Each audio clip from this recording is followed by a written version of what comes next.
We've been able to track the journey of jazz as it spread through different cultures, jumping from city to city and country to country, picking up new influences which shaped it into the multicultural music genre that it is today. But what about the nature of jazz makes it so easily spread and shared amongst cultures? To answer this question, we'll first look to Paris, where jazz made a splash in the 1920s.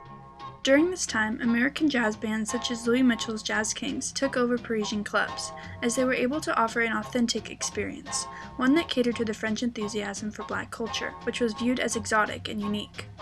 Jazz clubs lined the streets of Montmartre, and inside them was a melting pot of people, cultures, and talents. The presence of jazz at the center of this scene opened a new path for cultural influence and improvisation. If Montmartre was a melting pot, then jazz was like a sponge, soaking up all of the influences surrounding it. What emerged out of this dialogue between Black American musicians and French audiences was a new style of music that incorporated both French and American elements. For instance, Louis Mitchell's classic jazz style, which featured syncopated versions of popular French songs, such as the Montmartre Rag. This is a prime example of how jazz can take the art and customs of two different cultures and fuse them together to create something new that belongs to both. This adaptability is what allowed jazz to spread to Paris and onwards so easily.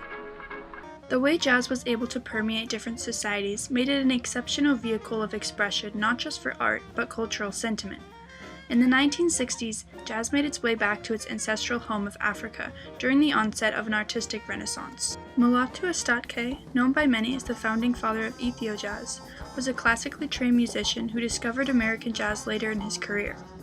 In the jazz tradition, he combined what he learned with the syncopated rhythms and pentatonic scales of Ethiopian folk music, creating a new subgenre whose improvisational swing sound was famously recorded in the smash hit Ethiopique's Collection.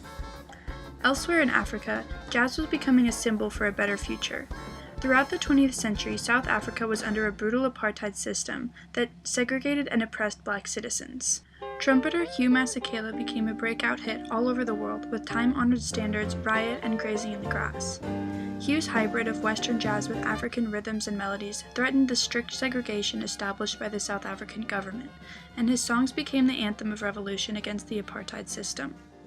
Jazz is an amalgatory genre, composed of a myriad of influences, and unlike many other forms of music, it welcomes new rhythms, improvisations, and harmonies, which is what allows it to spread and evolve so easily from culture to culture. As we can see with Paris and Africa, wherever jazz travels, it morphs to reflect both the art and socio-political conditions of a culture. No matter the region, jazz serves as a vessel for free expression and was open to everyone. The beautiful thing about jazz that makes it so contagious is that anyone can find a space in jazz music where they belong, and if not, it's just as easy to create one.